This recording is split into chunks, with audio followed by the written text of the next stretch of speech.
Fourth Annual Film Industry Mixer. Ann Bunicor here with Guy Perrotta. Guy Perrotta, producer, writer, director, media theorist of the New School. He's going to tell us about that. He's also a researcher and consultant for films and videos. Guy is an independent filmmaker, successful one at that, specializing in documentary films and videos for both broadcast television and non-broadcast. He was co-producer, co-director, co-writer and researcher for the award-winning public television documentary Mystic Voices, the story of the Pequot War, receiving 2 Emmy Awards from the National Academy of Television Arts and Sciences for outstanding achievement. And that is just to mention a few of his successes. I'd like to welcome you here. Thanks for having me. Tell me what you're currently working on. Getting ready to do a discussion with an inductee into the Rock and Roll Hall of Fame.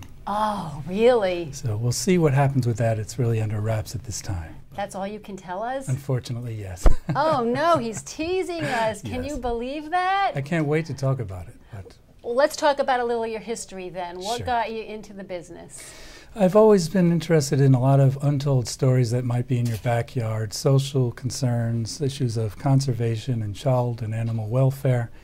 And I always like to look at what lies beneath the smaller story. Is there a larger story that could be told with larger ramifications? How can you make a difference using such a form of documentary, which is my genre?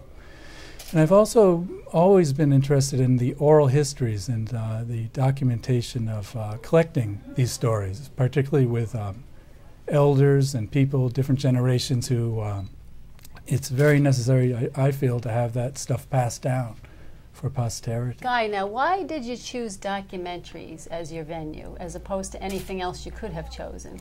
I just found interacting with people the real deal, just immersing myself with them and really getting to know them, being a student of, studying people, sort of more visual anthropology as opposed to straight narrative filmmaking, though there's nothing wrong with that. I love dramatic reenactments as well. But I just love meeting people and learning their stories. What is the New School? Media theorist? I'm not familiar, so just if you can.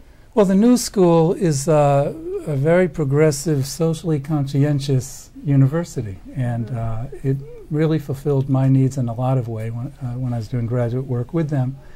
And pretty much working with documentary there as well, and working with young people and working with theorists, broadened my mind considerably when, utilizing new skills and talking to people. Now, what about the Rock and Roll Hall of Fame, though? Oh. Can you talk about that again?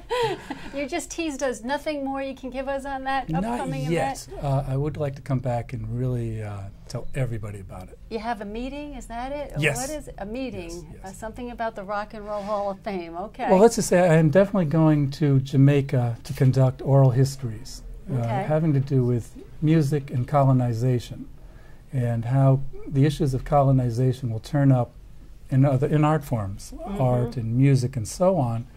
And I'm collecting interviews now, and so we'll see what happens. So when you do a 1-hour documentary, how much material do you have to collect to assemble that 1 hour? Is it like, I don't know. It all depends on what your topic is, and if you're doing like something that is evolutionary, and where if you know what you're doing going in, it's kind of difficult with documentary because it's a lot of chicken and egg problems, and you don't know what you're really going to find and what you're going to document. But if you have pretty much an idea and you're open to learning more, there's a lot to serendipity when you're on the location. So I think it's kind of good to factor that in when you're there too. So would you say the serendipity is the biggest thing that you lean on when it comes to having to choose between everything that you've taken or written or researched to make those choices of what actually stays in that documentary? Yeah, absolutely. It's very difficult.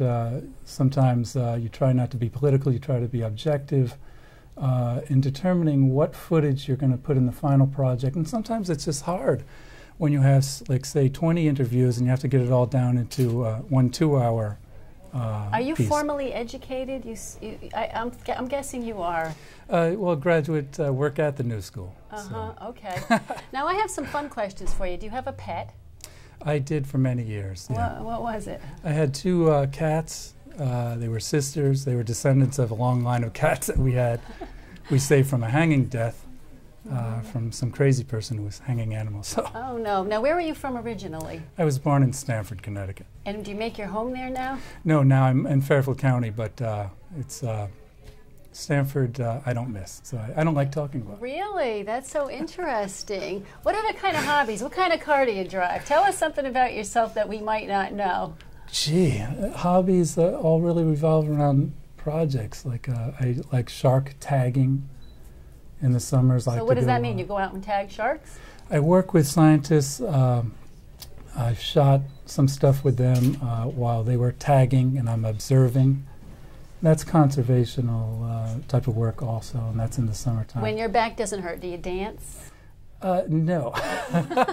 Okay. I think it would be helpful for me to have more fun, I guess. So. Any advice for all the younger people that are here at this industry mixer as far as their hopes and dreams and the challenges of the industry? I'd say you really have to have an entrepreneurial spirit and really have a strong sense of endurance and really just stick with it and be true to yourself and grow up with friends in the business, as they say, and always be nice to everybody. Don't burn any bridges. Absolutely. Okay, Guy Perrotta, thank you so much, and best wishes. We'll be waiting to hear more about the rock and roll interview or whatever it may Thanks, be. Ann. That's Thanks. great. We'll stay waiting. Awesome. Okay.